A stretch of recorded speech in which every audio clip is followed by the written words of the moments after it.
اور پروفیسر صاحب عبدالنعیم قریشی صاحب ہمارے ساتھ ٹیلی فون لائن پر موجود ہیں، ماہر تعلیم ہے. ان سے ہم بات کریں گے کہ جی تعلیم کے حوالے سے بجٹ جو مختص کیا گیا ہے اس کے حوالے سے یہ کیا کہتے ہیں. جی سر السلام علیکم. سر نعیم قریشی صاحب آپ نے ہمیں وقت دیا پروگرام میں جوائن کرنے کے لیے، آپ کا بہت بہت شکریہ. سر حکومت کی جانب سے 108 بلین روپے کا تعلیم کے حوالے سے بجٹ پیش کر دیا گیا. یقینی طور پر کورونا کی ایک عالمی وبا کی گرفت میں ہے تمام تر معاملات. کیا ایسا دیکھتے ہیں آپ پھر تدریسی عمل جو ہے وہ آن لائن کی طرف مائل کر دیا گیا ہے، اس کے کیا منفی اثرات ہیں، کیا مثبت اثرات ہیں؟ سر روشنی ڈالیے گا. یہ اصل میں آپ نے دو سوال ایک ساتھ میرا حل کر دیے. ایک تو بجٹ کے حوالے سے. سر پہلے بجٹ کے حوالے سے بتا دیجئے، کیونکہ بجٹ جو مختص کیا ہے وفاقی حکومت نے، کیا وہ ظاہر ہے ہمارے ہاں یہ تو سب کہتے ہیں کہ جی بہت کم ہے بجٹ، لیکن ظاہر ہے اس کی بھی شفافیت پہ سوالات اٹھتے ہیں. جی میں آتا ہوں اس طرف. اصل میں ہمیں سب سے پہلے بات تو یہ دیکھنی ہے کہ جو بجٹ ہے جتنا مختص کیا ہے وہ یعنی نسبتاً پہلے سے تو تھوڑا بہتر ہمیں نظر آ رہا ہے، لیکن ہم اس کو ہرگز خوشکن نہیں کہہ سکتے. مطلب یہ نہیں کہہ سکتے کہ یہ بہت زیادہ کوئی ہوپ فل ہے یا بہت زیادہ اس سے امیدیں ہیں. اور سب سے بڑی بات یہ ہے کہ اس میں اس کا استعمال کس طرح ہوتا ہے. دیکھیے بجٹ آپ کتنا بھی رکھ لیں، اگر آپ پاکستان کی تھوڑی سی تاریخی یعنی جو تعلیمی پالیسیاں آئی ہیں اس کا جائزہ لیں اور 60s کے اشرے میں دیکھیں تو آپ کو نظر آئے گا جو پاکستان بننے کے بعد لارڈ میکالے کا جو نظام تھا اس کو ختم کیا گیا تھا. اور 59 میری آواز آ رہی ہے آپ کو؟ جی آواز سن سکتے ہیں آپ، کنٹینیو کیجیے.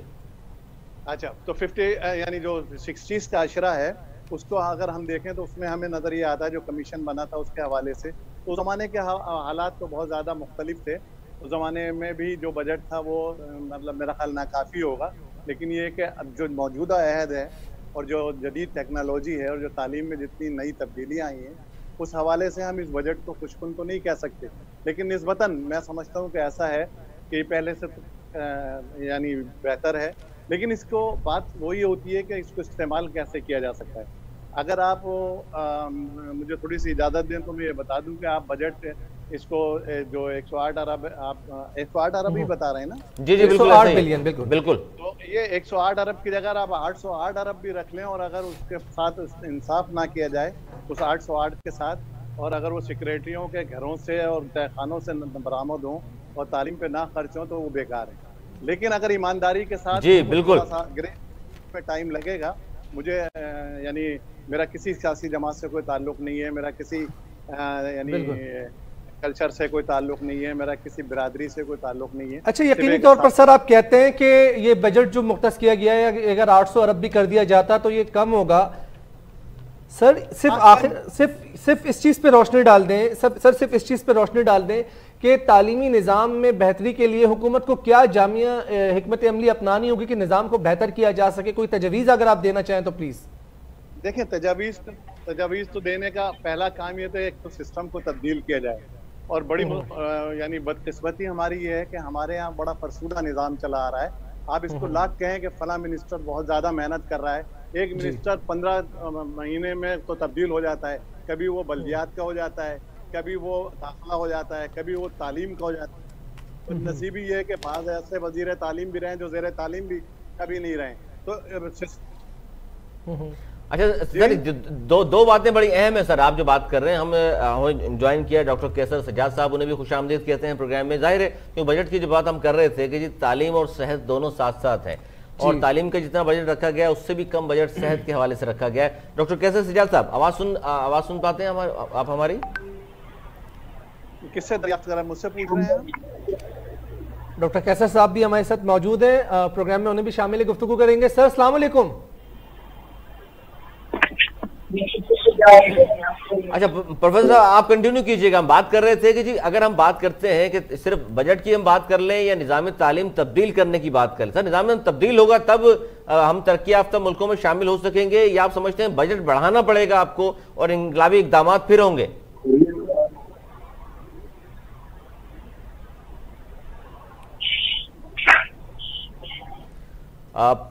پروفیسر صاحب آواز آ رہی ہے آپ کو؟ کس سے بات کر رہے ہیں؟ مجھے یہ نہیں سمجھ پا رہا. نام لے مجھ سے بات کر رہے ہیں. یقینی طور پر آواز شاید نہیں پہنچ پا رہی. ڈاکٹر کیسر سجاد صاحب آپ سن سکتے ہیں ہمیں؟